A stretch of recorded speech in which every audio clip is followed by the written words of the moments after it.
Mardi 24 avril, le milliardaire Vincent Bolloré était placé en garde à vue, mis en cause dans le cadre d'une information judiciaire pour corruption d'agents publics étrangers. Vincent Bolloré a été placé en garde à vue. Vincent Bolloré est en garde à vue à Nanterre. Bolloré, 10e fortune de France, est depuis ce matin en garde à vue.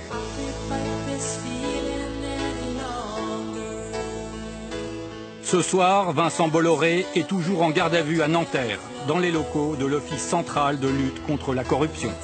Avec aujourd'hui un soupçon de corruption d'agents étrangers. Exactement, il n'a manifestement pas convaincu les enquêteurs puisqu'il a été déféré devant les juges en vue de sa mise en examen. Les magistrats le soupçonnent d'avoir favorisé l'élection de dirigeants africains en échange de la concession de terminaux portuaires, faisant ainsi passer ses intérêts personnels devant ceux de nations entières. On ne présente plus le très médiatique homme d'affaires Vincent Bolloré, à la tête d'un vaste empire comprenant des entreprises de transport, de papier, de plastique, d'huile de palme, mais aussi de communication, de publicité ou de médias. Vincent Bolloré s'était fait connaître au grand public en prenant la tête de Canal+ en 2015. Sa volonté supposée de contrôler l'information avait alors généré de vives polémiques. Depuis, le businessman a régulièrement défrayé la chronique en attaquant systématiquement en justice les journalistes et ONG mettant le nez dans ses affaires et en exigeant en compensation des sommes particulièrement élevées. En 2016, c'est France Télévisions qui avait fait les frais d'un tel procès suite à un reportage sur les conditions de travail dans une plantation d'huile de palme camerounaise dont Bolloré était actionnaire minoritaire. 50 millions d'euros, c'est la somme que réclame Vincent Bolloré à France 2 suite à la rediffusion d'un numéro de complément d'enquête jeudi soir. Capoel, il a 14 ans. Bonjour. C'est le plus jeune. C'est ton matériel ou on te l'a donné? Toutes les protections là, c'est...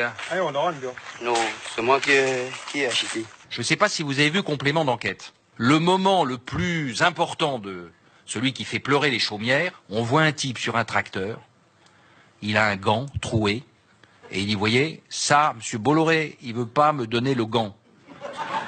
On a aussi une troisième plainte au Cameroun pour diffamation, et cette fois-ci, diffamation au Cameroun, c'est 6 mois de prison ferme, c'est-à-dire que Delphine Ernotte, ma PDG, Nicolas Poincaré, présentateur de complément d'enquête à l'époque, et moi-même, nous encourons tous les trois la 6 mois de prison ferme au Cameroun, donc c'est pour avoir simplement dit des choses qui sont vérifiées, recoupées, établies. Car s'il y a une chose que Vincent Bolloré n'aime pas voir évoquée publiquement, ce sont ses affaires africaines qui représentaient pourtant 2,5 milliards d'euros de chiffre d'affaires en 2017. Bolloré contrôle et exploite notamment énormément d'infrastructures africaines, à commencer par des voies de chemin de fer et des ports. L'entreprise Bolloré Africa Logistics détient ainsi les concessions des terminaux à conteneurs de 16 ports sur le sol africain, ce qui lui permet de contrôler une part extrêmement importante du transport de marchandises sur le continent et d'en tirer des bénéfices substantiels. Et l'on en vient à l'affaire qui nous intéresse, puisqu'il serait possible que 2 concessions portuaires aient été attribuées à Bolloré de manière très irrégulière. La justice soupçonne en effet le groupe d'avoir facilité l'arrivée au pouvoir des actuels dirigeants guinéens et togolais en mettant à leur disposition, à des tarifs préférentiels, les moyens de l'agence de communication Havas, propriété du groupe, en échange de l'attribution des concessions portuaires de Conakry et de Lomé à Bolloré Africa Logistics. Une explication possible au fait que quelques mois à peine après son élection, le président guinéen Alpha Condé ait brutalement rompu le contrat de son pays avec Necotrans, l'entreprise qui gérait le port de Conakry, pour en confier la concession à Bolloré. Un autre Français, Necotrans, qui 2 ans plus tôt avait remporté l'appel d'offres contre Bolloré, est expulsé par l'armée. Bien sûr, c'est à la justice de dire s'il y a eu ou non corruption. Si cela s'avérait vrai, cela voudrait dire que des industriels français peuvent, pour leur profit personnel, placer à la tête de nations supposées souveraines des hommes de paille pillant sans vergogne leur propre peuple. Rappelons que la Guinée est considérée comme l'un des pays les plus corrompus de la planète. Mais au-delà de cette hypothèse, peut-être y a-t-il un vrai problème avec le fait que des milliardaires transforment en terrain de jeu un continent entier au détriment de son développement.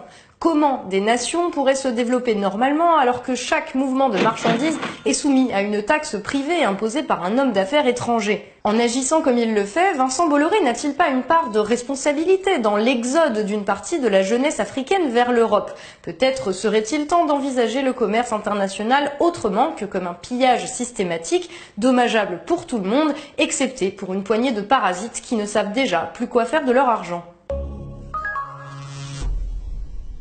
Merci à vous d'avoir suivi le fil d'actu, c'est tout pour aujourd'hui. Vous pouvez partager cette vidéo et nous soutenir via notre page Tipeee. On se retrouve très bientôt dans un nouveau numéro du fil d'actu, l'émission qui donne du sens à l'information.